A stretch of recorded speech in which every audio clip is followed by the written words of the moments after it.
യേശുക്രിസ്തുവിൻ്റെ ധന്യനാമത്തിൽ എല്ലാവർക്കും സ്നേഹവന്ദനം. ചക്രവർത്തിയെ ദൈവമായി കണ്ട് ആരാധിച്ചിരുന്ന പെർഗമോസിലെ സഭയ്ക്ക് നൽകുന്ന ദൂതാണ് വെളിപ്പാട് പുസ്തകം 2-ാം അധ്യായം 12 മുതൽ 17 വരെയുള്ള വാക്യങ്ങൾ. കർത്താവിൻ്റെ പ്രശംസ പിടിച്ചു പറ്റത്തക്കവണ്ണം ദൈവത്തോടുള്ള ഭക്തി മുറുകെ പിടിച്ചിരുന്ന സഭയായിരുന്നു പെർഗമോസ് സഭ. 13-ാം വാക്യത്തിൽ കർത്താവ് സഭയോട് പറയുന്നത്, നീ എൻ്റെ നാമം മുറുകെ പിടിച്ചിരിക്കുന്നു. എൻ്റെ സാക്ഷിയും വിശ്വസ്തനുമായ അന്തിപ്പാസിനെ കൊന്ന കാലത്ത് പോലും നീ എങ്കിലുള്ള വിശ്വാസം ഉപേക്ഷിച്ചിട്ടില്ല. ഇവിടെ പറഞ്ഞിരിക്കുന്ന അന്തിപ്പാസ് ആരെന്ന് വ്യക്തമായ തെളിവില്ല. എന്നാൽ തെർത്തുല്യൻ എഴുതിയിരിക്കുന്നത് അന്തിപ്പാസിനെ പിച്ചള പാത്രത്തിൽ വറുത്ത് പൊരിച്ച് വധിച്ചു എന്നാണ്. വിശ്വാസത്തിന് വേണ്ടി സ്വന്തം ജീവൻ നൽകുവാൻ തയ്യാറായ അന്തിപ്പാസിനെ പോലെ സഭയിൽ അനേകർ കർത്താവിന് വേണ്ടി രക്തസാക്ഷികളായി. അതായത് പ്രതികൂലങ്ങളുടെയും പീഡനങ്ങളുടെയും മധ്യത്തിൽ കർത്താവിനെ മുറുകെ പിടിച്ച സഭയായിരുന്നു പെർഗമോസിലെ സഭ. സഭയുടെ നന്മ പ്രവൃത്തികൾ മാത്രം കണ്ടുപിടിച്ച് അഭിനന്ദിക്കുന്നവനല്ല നമ്മളുടെ കർത്താവ്. അവൻ തിന്മകളെയും ചൂണ്ടിക്കാണിക്കുന്നവനാണ്. നമ്മെ ഉള്ളതുപോലെ അറിയുന്ന ഒരു കർത്താവാകുന്നു നമുക്കുള്ളത് എന്ന് മറക്കരുത്. സഭയെ അഭിനന്ദിച്ച കർത്താവ് പറയുന്നത്, എങ്കിലും നിന്നെക്കുറിച്ച് കുറഞ്ഞൊരു കുറ്റം പറയുവാൻ ഉണ്ട്. 14-ാമത്തെ വാക്യം. ഇവിടെ 2 കുറ്റങ്ങളാണ് കർത്താവ് ചൂണ്ടിക്കാണിക്കുന്നത്. ഒന്നാമത്തെ കുറ്റം, ബിലയാമിന്റെ ഉപദേശം സ്വീകരിച്ചവരെ സഭ വെച്ചു പുലർത്തുന്നു. ബിലയാമിനെ കുറിച്ച് സംഖ്യ 22, 23, 31 അധ്യായങ്ങളിലും 2 പത്രോസ് 2, 15, 16, യൂദ 11 വാക്യങ്ങളിലും നാം വായിക്കുന്നുണ്ട്. ധനത്തിനു വേണ്ടി വഴിതെറ്റിപ്പോയ പ്രവാചകനായിരുന്നു ബിലയാം, അതായത് ധനമോഹിയായ പ്രവാചകൻ. ഇസ്രായേലിനെ ശപിക്കുവാൻ ദൈവം അനുവദിക്കാതിരുന്നപ്പോൾ അവരെ ജാതികളുമായുള്ള വിവാഹബന്ധത്തിൽ പ്രേരിപ്പിച്ച് ദൈവകോപത്തിന് ഇരയാക്കുന്ന തന്ത്രമാണ് ബിലയാം നടപ്പിലാക്കിയത്. സാത്താൻ പ്രയോഗിക്കുന്ന ഉപായമാണ് പ്രലോഭനം. പ്രലോഭനത്തിൽ കൂടി സാത്താൻ ലോകചിന്തകളെ സഭയ്ക്കുള്ളിൽ കടത്തി. തന്മൂലം വിവാഹത്തിലും ആരാധനകളിലും ജാതീയ ആചാരങ്ങൾ കടന്നുകൂടി.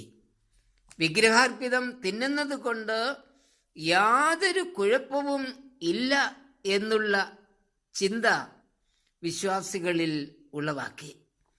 സഭയ്ക്കുള്ളിൽ എല്ലാം അനുവദനീയമാണെന്നുള്ള ചിന്ത അവരിൽ ഉളവാക്കിയതിൻ്റെ ഫലമായി സഭ സാത്താന്റെ പ്രലോഭനത്തിൽ വീണുപോയി. ഇന്ന് നാമും സാത്താന്റെ പ്രലോഭനത്തിൽ വീണുപോയിരിക്കുകയല്ലേ? സഭകളിൽ ലോകചിന്തകൾ ധാരാളമായി കടന്നുകൂടിയിട്ടില്ലേ?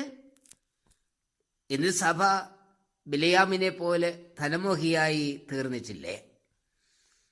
2-ാമത്തെ കുറ്റം, നിക്കലോവരുടെ ഉപദേശം കൈക്കൊള്ളുന്നവരെ സഭയിൽ തുടരുവാൻ അനുവദിക്കുന്നു എന്നത്. രക്ഷിക്കപ്പെട്ട ശേഷം തങ്ങൾക്ക് ഇഷ്ടമുള്ള വിധത്തിൽ ജീവിക്കുവാനുള്ള സ്വാതന്ത്ര്യം ഉണ്ടെന്ന് വാദിക്കുന്നതാണ് നിക്കലോവിയ ഉപദേശം. എഫെസോസ് സഭ നിക്കലോവിയ ഉപദേശം നൽകിയവരെ പകച്ചു. 2-ാം അധ്യായം 6-ാമത്തെ വാക്യം. എന്നാൽ പെർഗമോസ് സഭ അവരെ സഭയിൽ നിലനിർത്തി എന്നാണ് കർത്താവ് പറയുന്നത്. രക്ഷിക്കപ്പെട്ടതിന് ശേഷം ചെയ്യുന്ന പാപങ്ങളൊന്നും പാപമല്ല എന്ന് വിശ്വസിക്കുന്ന അനേകർ ഇന്നത്തെ സഭകളിലും ഉണ്ട്. രക്ഷിക്കപ്പെട്ടവർ പൂർണ്ണമായും ദൈവയിഷ്ടം മാത്രം ചെയ്യേണ്ടുന്നവർ ആണ് എന്ന് ഓർക്കുക. ഈ 2 കുറ്റങ്ങളെ ചൂണ്ടിക്കാണിച്ചുകൊണ്ട് കർത്താവ് പറയുന്നു, സഭ മാനസാന്തരപ്പെടണം. നല്ല ഗുണങ്ങൾ ഉണ്ട് എന്നതുകൊണ്ട് തെറ്റ് മറയ്ക്കപ്പെടുന്നില്ല. ധാരാളം നല്ല ഗുണങ്ങൾക്കിടയിൽ ഒരു തെറ്റ് സാരമില്ല എന്ന് ചിന്തിക്കുന്ന വിശ്വാസികളല്ലേ നാം ഓരോരുത്തരും.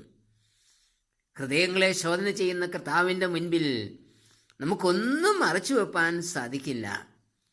യഹോവയായി ഞാൻ ഹൃദയത്തെ ശോധന ചെയ്ത് അന്തരംഗങ്ങളെ പരീക്ഷിച്ച് ഓരോരുത്തന് അവനവന്റെ നടപ്പിനും പ്രവൃത്തിയുടെ ഫലത്തിനും തക്കവണ്ണം കൊടുക്കുന്നു. യിരെമ്യാവ് 17:10 കർത്താവ് സഭയ്ക്ക് നൽകുന്ന ശക്തമായ താക്കീതാണ് മാനസാന്തരപ്പെടുക എന്ന്. മാനസാന്തരത്തിൽ അനുതാപം, പാപമേറ്റുപറഞ്ഞ് ഉപേക്ഷിക്കുക, പുതിയ ജീവിതം നയിക്കുക എന്നീ 3 സംഗതികളാണ് ഉൾപ്പെട്ടിരിക്കുന്നത്. നാം ഒത്തിരി നല്ല കാര്യങ്ങൾ ചെയ്യുന്നുണ്ടായിരിക്കാം. എന്നാൽ മാനസാന്തരപ്പെട്ടിട്ടുണ്ടോ? പാപമേറ്റുപറഞ്ഞ് അനുദപിച്ച് ഒരു പുതിയ ജീവിതം നയിപ്പാനുള്ള തീരുമാനമെടുത്തിട്ടുണ്ടോ? നമ്മുടെ നല്ല പ്രവൃത്തികളെ കർത്താവ് ശ്ലാഘിക്കും. എന്നാൽ അവനിൽ നിന്ന് പ്രതിഫലം പ്രാപിക്കണമെങ്കിൽ മാനസാന്തരപ്പെട്ടേ മതിയാകൂ. കർത്താവെ, അനേക നല്ല പ്രവൃത്തികൾ ചെയ്യുന്നുണ്ട് എങ്കിലും ജീവിതം ഇന്നും ശരിയായിട്ടില്ല. മനം തിരിഞ്ഞ് അനുദപിച്ച് പുതിയ ജീവിതം നയിപ്പാൻ എന്നെ സഹായിക്കണമേ. ആമേൻ. എന്നുള്ളിലെന്നും വസിച്ചിടുവാൻ സ്വർഗ മണ്ഡപം വീട്ടിറങ്ങി വന്ന ഉന്നതനാം തങ്കപ്രാവേ, നീ വന്നെന്നിൽ എന്നും മതി വസിക്കാൻ. വന്ന ഉന്നതനാം തങ്കപ്രാവേ, നീ വന്നെന്നിൽ എന്നും മതി വസിക്കാൻ. തങ്കച്ചിറകടി എത്ര നാൾ കേട്ടിട്ടും ശങ്ക കൂടാതെ നിന്നെ തള്ളി. സംഗീതം ഞാൻ കൊടുത്തന്യർക്കെന്നോർത്തിതാ സങ്കടപ്പെട്ടിടുന്നു. തള്ളി. സംഗീതം ഞാൻ കൊടുത്തന്യർക്കെന്നോർത്തിതാ സങ്കടപ്പെട്ടിടുന്നു.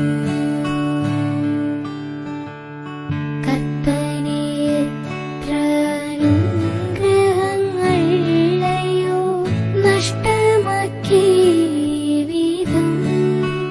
ഇന്നും കഷ്ടത തന്നിൽ വലയുന്നു ഞാനിതാ തട്ടിയുണർത്തേണമേ. ഇന്നും കഷ്ടത തന്നിൽ വലയുന്നു ഞാനിതാ തട്ടിയുണർത്തേണമേ. ശൂന്യവും പാഴുമായി തള്ളിയതാ നീ നിൻ മന്ദിരം തന്നിലിന്ന്. ദേവാ, വന്നു പാർത്തു ശുദ്ധി ചെയ്തു നിൻ വീട്ടിന്റെ നിന്നയകറ്റണമേ. ദേവാ, വന്നു പാർത്തു ശുദ്ധി ചെയ്തു നിൻ വീട്ടിന്റെ നിന്നയകറ്റണമേ.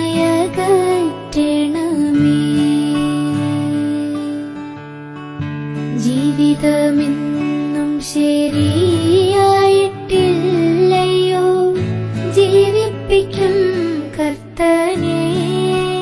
വന്നു ജീവനും ശക്തിയും സ്നേഹവും തന്നെന്നെ ജീവിപ്പിച്ചിടണമേ.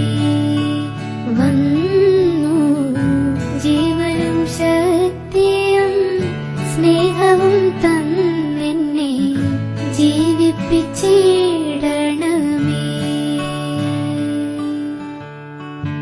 ഈ വിധത്തിൽ പരിപാലിക്കപ്പെട്ടിടാൻ ദൈവാത്മാവേ വന്നെന്നെ എന്നും ആവസിച്ചു തവ തേജസാലെന്നൂടെ ജീവൻ പ്രശോഭിപ്പിക്കാം.